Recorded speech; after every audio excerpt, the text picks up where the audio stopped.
সাইদি সাহেবের লাশ যখন এখান থেকে জানাজার জন্য যেতে পারে নাই, তখন কি কেউ চিল্লিয়েছে, কেউ কথা বলেছে? বলে নাই। ব্যারিস্টার মাইনুল ইসলাম সাহেবকে যখন অপমান করা হয়েছে যে চরিত্র হননের মামলা, সেই সময় কি কোনো কেউ কথা বলেছে?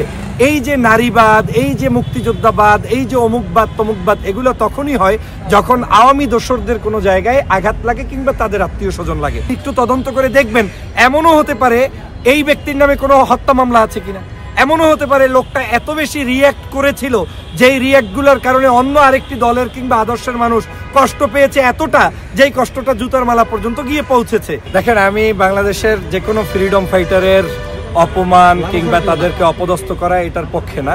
সে হোক ৭১-এর মুক্তিযোদ্ধা কিংবা হোক ২৪-এর মুক্তিযোদ্ধা। জুলাই বিপ্লবেও যারা অবদান রেখেছে তারও যেমন অবদান আছে, ৭১-এ যারা অবদান রেখেছে তারও সেই অবদান আছে। তবে আপনাকে একটু ব্যাকগ্রাউন্ডে যেতে হবে। আমাদের এখন যেভাবে মিডিয়াগুলো সোচ্চার এবং চিল্লাপাল্লা হয়, আপনাদের কি প্রশ্ন করি, বাংলাদেশে যখন ১৩ সালের শাহবাগ তৈরি করে এদেশের দেশপ্রেমিক নাগরিকদেরকে মিথ্যা মামলা সাজিয়ে ফাঁসি দেওয়া হয়েছে, তখন কি এভাবে চিল্লানো হয়েছে? সাইদি সাহেবের লাশ যখন এখান থেকে জানাজার জন্য যেতে পারে নাই, তখন কি কেউ চিল্লিয়েছে, কেউ কথা বলেছে? বলে নাই। ব্যারিস্টার মাইনুল ইসলাম সাহেবকে যখন অপমান করা হয়েছে, সম্ভবত কি ভাট্টি আপনার এক ভদ্র মহিলা, তিনি তার বিরুদ্ধে মামলা দিয়েছিলেন যে চরিত্র হননের মামলা, সেই সময় কি কোনো কেউ কথা বলেছে? এই যে নারীবাদ, এই যে মুক্তিযোদ্ধাবাদ, এই যে অমুকবাদ তমুকবাদ, এগুলো তখনই হয় যখন আওয়ামী দোসরদের কোনো জায়গায় আঘাত লাগে কিংবা তাদের আত্মীয় স্বজন লাগে।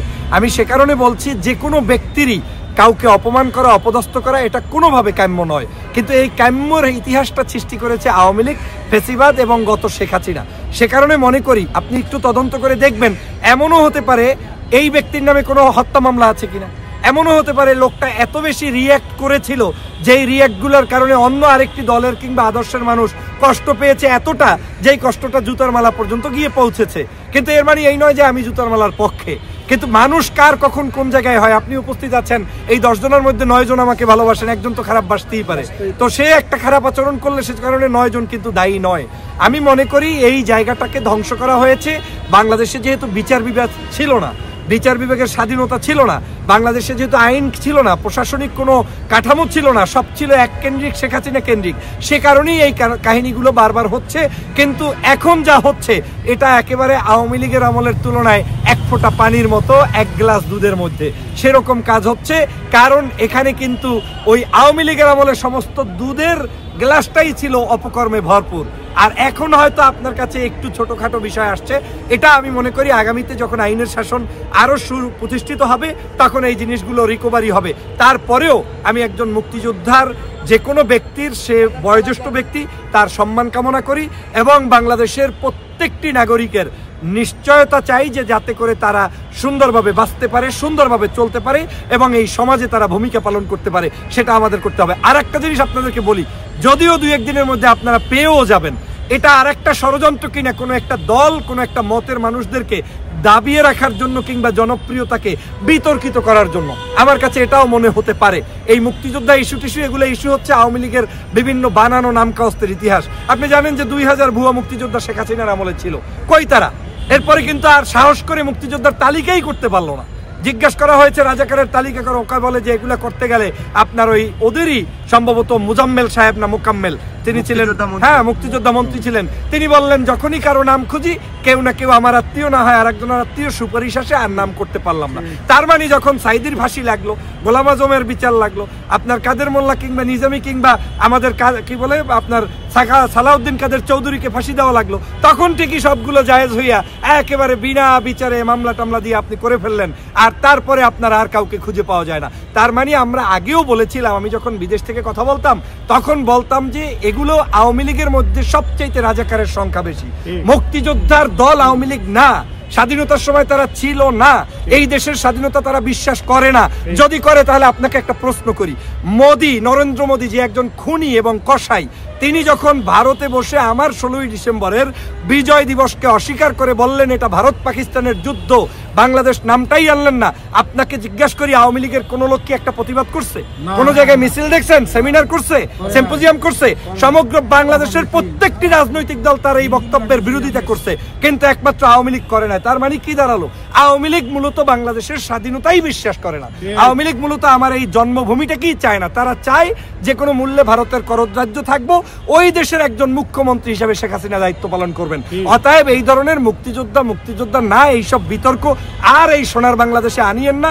এগুলা আনার মধ্য দিয়ে বাংলাদেশকে নষ্ট করা হচ্ছে, ধ্বংস করা হচ্ছে। আগামীর বাংলাদেশে আমার কোনো মুক্তিযোদ্ধা বিরোধী শক্তি বলতে কেউ নাই। আমরা মনে করি সবাই মুক্তিযুদ্ধের সপক্ষে শক্তি, এবং আগামীর বাংলাদেশ হচ্ছে এই 24-এ যারা যুদ্ধ করেছে তাদের চিন্তা চেতনা আদর্শের বাংলাদেশ, সেটাকে আমরা গঠন করতে হবে। এটাই হচ্ছে আমার সর্বশেষ আপনাদের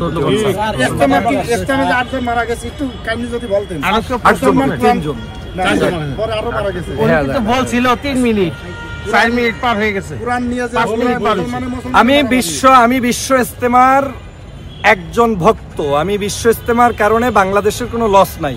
বিশ্ব ইজতেমার কারণে বিশ্বের বিভিন্ন দেশ বাংলাদেশ নামক রাষ্ট্রটাকেও চেনে। এটা একটা সৌন্দর্যের প্রতীক ছিল। এ দেশের প্রধান দল, বিরোধী দল তারা আখিরি মোনাজাতে অংশ নিত। সেই শৃঙ্খলের জায়গাটা আমি মনে করি সম্ভবত না, এটাকে ধরেই নিতে পারেন ভারতীয় একটি আধিপত্যবাদ বিস্তারের জন্য ষড়যন্ত্রমূলক এদের ভিতরে কাউকে না কাউকে এজেন্সি হিসেবে ঢুকিয়ে দিয়েছে, এবং তার ফলশ্রুতিতে আজকের বাংলাদেশে মানুষগুলো মারা যাচ্ছে। না হয় এটা কিন্তু আওয়ামী লীগের আমলেই স্বরাষ্ট্রমন্ত্রী কামাল সাহেব সম্ভবত ছিলেন। আমার ধারণা তিনি এটাকে ডিভাইডেড করেছেন, এ পার্টি বি পার্টি। মুক্তিযুদ্ধ এই আপনার তাবলিগের মধ্যে এই সব আগে ছিল না। তো এটার মূল উদ্দেশ্য ছিল যে ভারত নিয়ন্ত্রিত কোনো কিছু এখানে করা যায় কিনা, এবং এই যে সেদিন মারামারি হলো, সেই মারামারিটার মধ্যেও কোনো একজন কলেমাওয়ালা, নামাজওয়ালা, একজন ইমানদার, দাড়িওয়ালা কাউকে কি হত্যা করতে পারে নাকি ভাই? তো আর তো তাবলিগ তো এমনিই তারা নিরিবিলি মানুষ, সেই নিরিবিলি মানুষ মারবে কেন? আমার মনে হচ্ছে এটা শেখ হাসিনা যেভাবে আনসারের মধ্যে ঢুকে গিয়ে শয়তানি করতে চেয়েছে, গার্মেন্টস এর মধ্যে ঢুকে করতে চেয়েছে, বিভিন্ন পেশাজীবীদের মধ্যে করতে চেয়েছে, ঠিক তাবলিগের মধ্যে থেকেও তারা এরকম কিছু একটা ঘটাইয়া তারপরে বাংলাদেশে একটা বিশৃঙ্খলা তৈরি করতে চেয়েছে। তবে সরকারকে ধন্যবাদ জানাই, তাদের সকল বুমেরাং নস্যাৎ করে দিয়েছে, এবং আগামী দিনে বাংলাদেশে তাদের ব্যাপারে আরো সতর্ক হতে হবে।